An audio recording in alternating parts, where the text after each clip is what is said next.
Are you a different version of yourself when you're home versus when you're abroad? And if so, in what ways?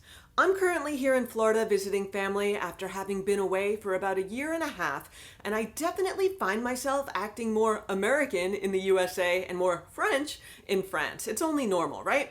In this video, I'm gonna get right into 11 things I do more often in the USA than in France.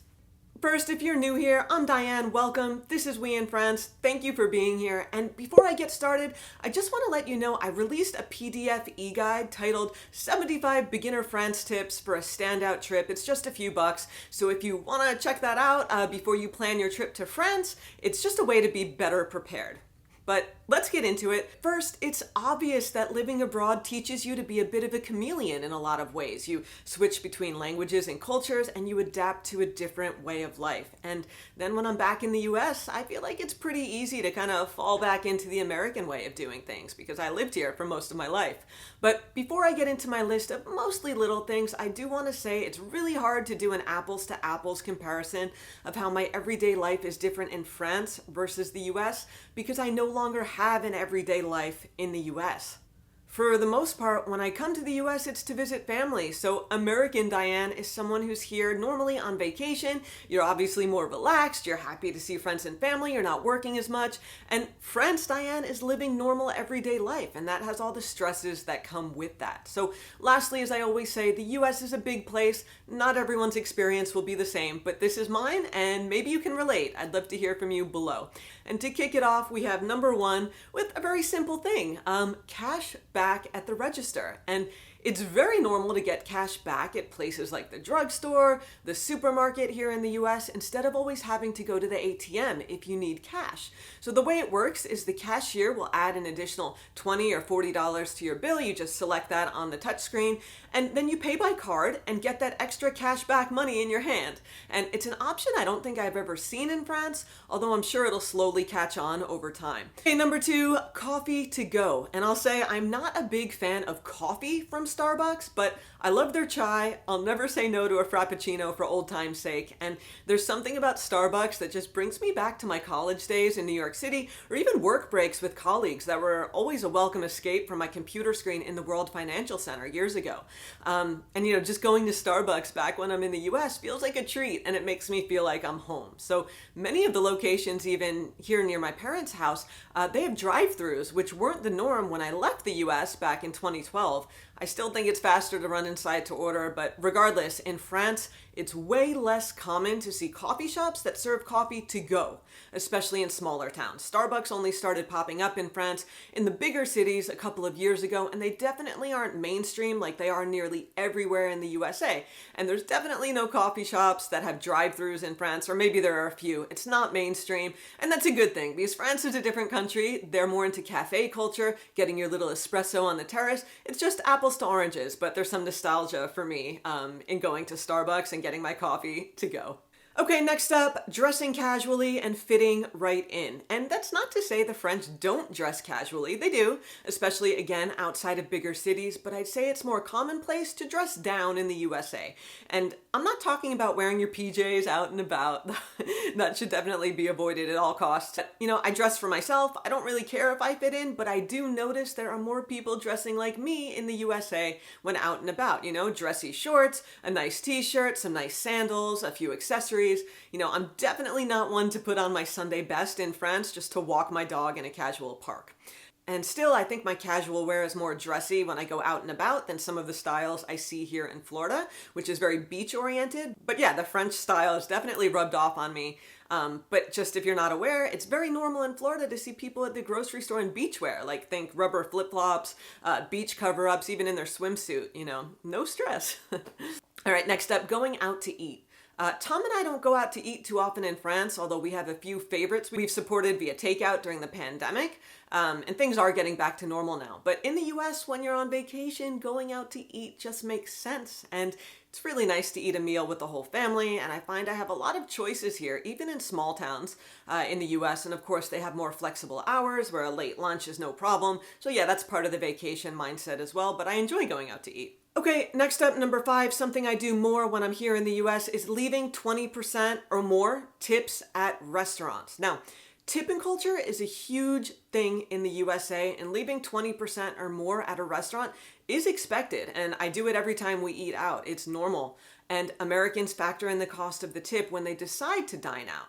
Now, while there are instances in France where you do tip, waiters don't depend on the tips to live like they would in the USA because they're paid a livable wage. It's not a well-paid job, but it is a livable wage. And in France, the norm for tipping is nowhere near 20%, nor is it required in France. Next is walking around. And I definitely walk more when I'm in the US because I'm not stuck behind my computer all day working. And part of it's because I'm here with family, we have errands to run, so I'm not, like I said, stuck working all day. And it's again with the vacation mindset. But in France, this past year has been interrupted by lockdowns, closures, curfews, and here in Florida, it feels good to be outside in the early morning for a walk. It's when I have the most energy, and I love running errands when most people are still in bed. My dad and I go out for a walk every day at 6:30 a.m., and we just did a video together actually making chocolate mousse. I'll link that here if you'd like to take a look. Did that one with my dad. And I'm even more of an early riser here, and I like taking advantage of the fact that stores open at 7 a.m. before the heat of the day takes over. All right, 7, doggy bags. Generally speaking, meal portions are quite large at US restaurants. It depends where you eat, of course, but if you do get too much food or you're just not hungry, taking it home is better than wasting it. And it's easily doable, just ask for a doggy bag, a to-go container. Now, France has changed their stance on doggy bags, and apparently it is the customer's right to ask for one, but in practice, I can't say I've seen anyone do it. And it's much more common to take your leftovers home in the US than in France, since there's often food left over, which makes for a great lunch the next day. But I've been racking my brain trying to think of a time when I saw a French person ask for a to-go container at a regular restaurant in France, and I can't come up with anything. In France, portion size is smaller, so you might not have much left to take home, and I feel like the French go out to eat when they have a real big appetite worked up and they're ready to eat a good meal. Okay, number 8, going out somewhere after dinner other than a bar because places are still open. Many stores and just other businesses here in the US are open after dinner time. So it's very normal and quite common for us to go out somewhere after dinner or, go shopping on a Sunday afternoon. In France, we are generally, Tom and I at least, personally speaking, we're generally in for the night after we eat dinner because stores aren't open. So that said, we do sometimes eat later in France most of the time. And there's really no such thing as a 10 p.m. grocery run in France or, getting anything done on a Sunday afternoon. First, there's no Target. And if there were, it wouldn't be open past 9 p.m. It's just French work culture and store hours are different. Number 9, finding myself surprised at the little things. So I grew up in New Jersey. Florida has always felt like a different world when we come on vacation, when I've come here as a kid. Between the tropical weather and the palm trees, the rainbow-colored lizards, beautiful birds, turquoise water, all kinds of things. Even now I've discovered froyo at the gas station, a huge selection of hard seltzer. All of that is the beginning.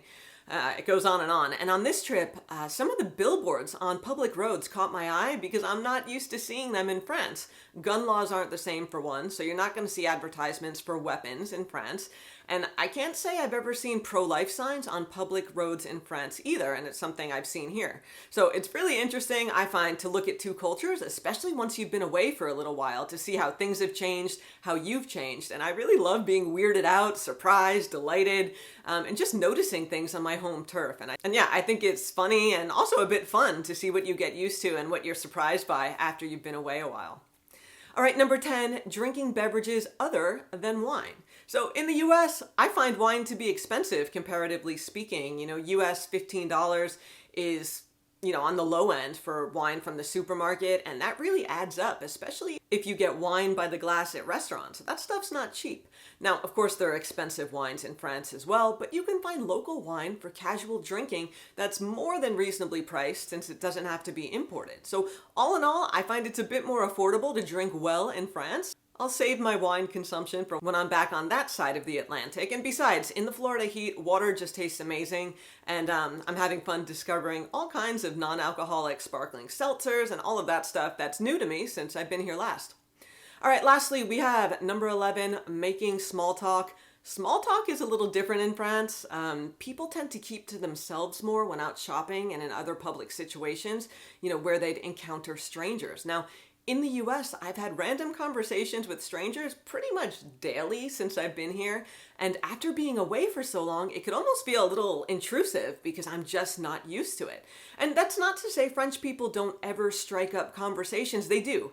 It's just on a smaller scale and it feels different. So just on the flip side, it's not that all Americans are friendlier necessarily either. It's just that social norms are different, and the French have a different concept of what's polite socially. So chatting it up with strangers while in line at the French grocery store or even with the cashier beyond a simple hello is really not as common in France because it's seen as not respecting someone's private sphere. And I've talked about this a lot on the channel. It's important, and it's not to say that everyone's making small talk all the time in the US, but overall it's more common to strike up a conversation with a stranger or compliment someone randomly on their shoes. And speaking of that, just this morning I was buying flowers at Publix, and the cashier complimented me on the flowers and asked me if they were for me or for someone else, and it caught me by surprise. Like, I turned to see who they were talking to because I didn't expect the question. So I politely answered, said, no, they're for a video for my YouTube channel. And then we went on like that talking about my YouTube channel. And that type of thing happens rarely in France, where someone you don't know involves themselves in your personal business. We could call it that. You know, like, what are you buying? Why? What's that? What's this? You know, again, it's not that it never happens, but it's just more commonplace in the US. All right, that wraps up my list of 11 things I do more in the USA than in France. I'd love to hear from you. What about you? What do you find yourself doing more when you're in your home country? Tell me below in the comments and give me a thumbs up if you enjoy this type of content. And thank you for being here, everyone. As always, I tell you that all the time, but I really do mean it. I appreciate your support. I love hearing from you, and I'll see you soon. Salut!